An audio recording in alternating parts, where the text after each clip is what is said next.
で大体の人は、ね、そんなのことをルーティン化してるよって言うんですけど、意外と細かいところルーティン化しない人が多くて、その大事なメモリの中の一部をこの朝のルーティンを考えることに使うってこと自体が超ナンセンスで、自分において無駄なことを考えることに時間使えるんです。それでは本日よろしくお願いします。はい、お願いします。先日密着させていただいた中で持った印象っていうのが、打ち合わせとかすごく多かったりとか、結構多忙な印象を持ったんですね。その中でそのモンジ社長がタスク管理であったりスケジュール管理とかをどのような方法で行っているかとか、どういった意識で行われているのかとか、お伺いできればと思いますので、お願いします。はい、スケジュール管理に関しては僕は普通に Google カレンダーとか使ってますけど、基本意識していることで言うとシンプルにすぐ入れる、確認をちゃんとする。これ仕事上の癖かもしれないですけど、例えばじゃあ9月28日10時でお願いします来られたら、9月の28日10時ですね、承知しましたってオウム返しするようにしてたりとかで、その瞬間にもカレンダー入れに行く。例えば社内だったら基本ある程度固定化しちゃう2パターンしかないと思うんですけど、定期的に行うミーティングはもう定例の日時を決めちゃうんで、カレンダーに対しても繰り返して全部入れとく。突発的に出るものはその場でちゃんとこう確認して、その場でカレンダー入れる。あと重要なものとか、ものすごい大先輩との約束だとか、それこそ取引先との大事なイベントだとかっていうのは必ずリマインド、例えば前日とかに明日の何時よろしくお願いしますみたいな、こういうのは結構ちゃんとやってますよね。スケジュール管理ということで、本日ちょっと私の方が遅れてしまい大変恐縮というところはあるんですけど、今おっしゃっていただいた内容をちょっと今後の参考にさせていただくので、だからすぐにやる、確認する、はい、リマインドする。はい、お客さんでその引っ越しの予約で1日に何件かまとめて回ると思うんですけど、そこでもスケジュール管理って非常に重要かなと思うんですけど、そういったところも行われている。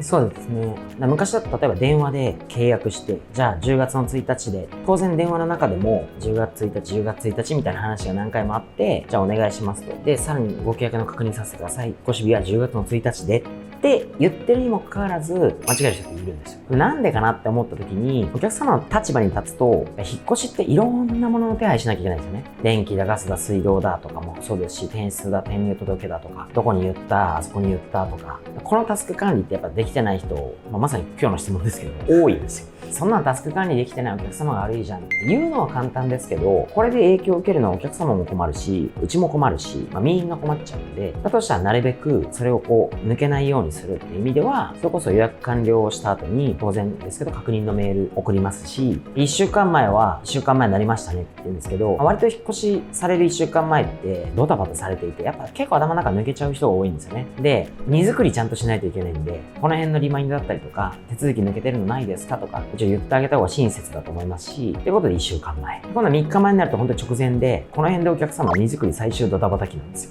で、改めて3日前ですよっていうことと、例えばご準備当日までにこうしといてくださいね。当日はこんな感じですよとか、あと支払い方法についての先のリマインドとか。で、前日にいよいよ明日ですねと。荷造り大丈夫ですかそのリマインドするだけでも自分の中でも思い返したり、次これやるんだなっていうのがしっかり把握できるので、そのリマインドも大事です、メモも大事です。いろんな種類のタスクがある中で、順番の付け方が多分すごい重要だと思うんですけど、このモンジ社長の中で優先度の付け方みたいな、なんか意識してることとかってあります今の。はい。タイムマネジメントをどうするかって話でいくと、よく言われる緊急で重要なこと、これ第一証言として、緊急ではないけど重要なこと、これ第二証言みたいな。緊急だけど重要ではないこと、緊急でも重要でもないこと。これ4つにこういう分け方は分けられると思うんですけど、緊急でもないし重要でもないことはとにかく捨てる。で、次に緊急だけど重要ではないこと、これを発生させないようにする。重要で緊急なことってもう目の前に来てるからやんなきゃいけないじゃないですか。とにかくこれはやんなきゃいけないですからみんな。でも一番大事なのは緊急ではないけど重要なことなんですよね。だから気をつけてるのはいかに自分の日常をこの緊急で重要なことをやらなくて済むように事前準備が、要は緊急ではないけど重要なことみたいな。こっちを頑張ることによって緊急で重要な枠に入ってくるのが減るので、だとしたら時間に追われずにとか慌てずにできるんで、言うなれば緊急ではないけど重要なことっていうのはある意味計画とか準備とかっていう話で、計画とか準備はなるべくやっぱこだわる。とにかくその忙しいって言ってる人って前提はもう重要で緊急なことみたいなのがすごく多い。それ緊急で重要だからすぐ対応しなきゃいけない。考え方としてもう一つ言うと、この緊急で重要なんだけど、本当にそれは緊急で重要なのかっていう問いをする。全然緊急でもないし、全然重要でもなかったってなると4番捨て。緊急だけど重要ではない、やらないとか、飛んでこないように次どうするか。本当に緊急で重要なものだけちゃんと優先順位つけてやる。社長も14歳でアルバイトを始めて、はい、今に至ると思うんですけど、当初からもういろいろスケジュールとかタスクとかそういう意識もあったんですね。当初はそんなに例えば何日先、1ヶ月先のスケジュールを作ることがなかったので、あんまり細かくはやってなかったとは思いますけど、特徴としては考えなくていいことを考えるのが嫌なんですよ。例えば出勤時間が8時とか決まってたら、何分に出るんだったら何分に起きてシャワー浴びてご飯食べてとかってやるじゃないですか。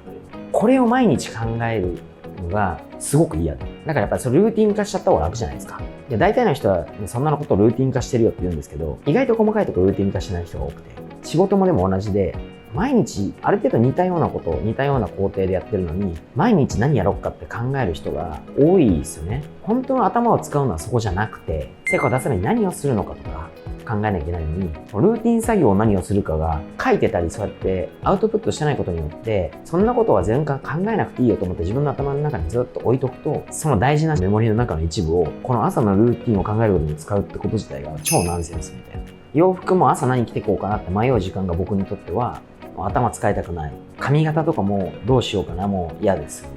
食事も今日は何食べたいとか、何食べるんだったらどこ行こうかってやっぱ調べる時間のでしたじゃないですか。並ぶ時間もそうですけど、ここに脳のメモリ使いたくないんで、基本はもうこれもルーティン化しちゃうっていうのが一番。その分浮いた時間でも仕事に集中していくみたいな。仕事に集中というよりかはもう自分において無駄なことを考えることに時間使えるんですよ。仮にその削った時間を昼寝してでもいいんですよ。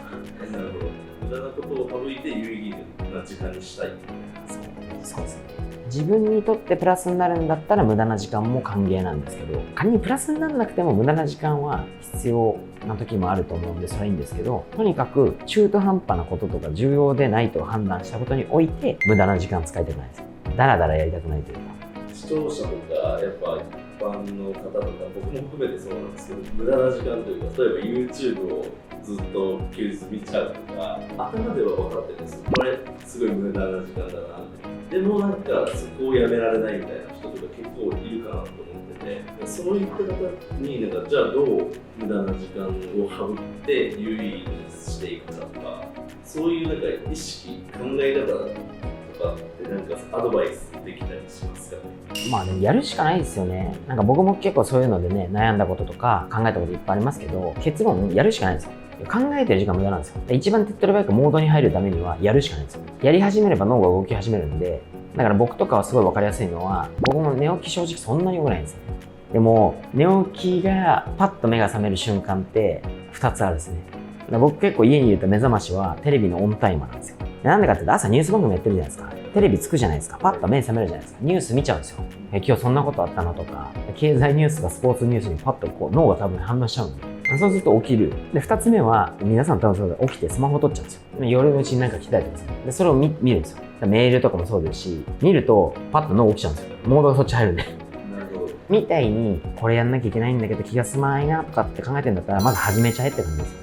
いやでも始めたらもうモードが入るみたいな人も多いので、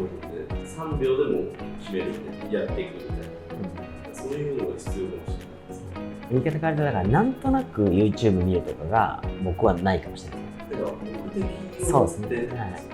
やっぱ考えることが結構重要だと思うんで、無駄かどうか判断するために見るとか、何でもそうですけどちっちゃくても目的持ってやるないと、みんな YouTube 見てるから見ないと流行りに遅れそうだからなんとなく見るとか、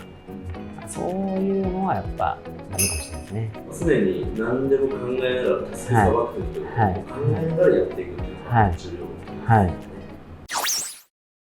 今大学生とか高校生とか、まあそれこそ社会人で経験が浅い人とかで、なんかそういう困ってる人とか、その今のモン社長の話とか意識とか考え方とかをなんか参考にスケジュール管理、タスク管理とか、そのオンオフの入れ方とかもなんかその非常に参考になるお話かなと思いました。これ僕もなんかすごい参考にさせていただこうと思っているので、っていう形で終わらせていただきます。はい。ありがとうございます。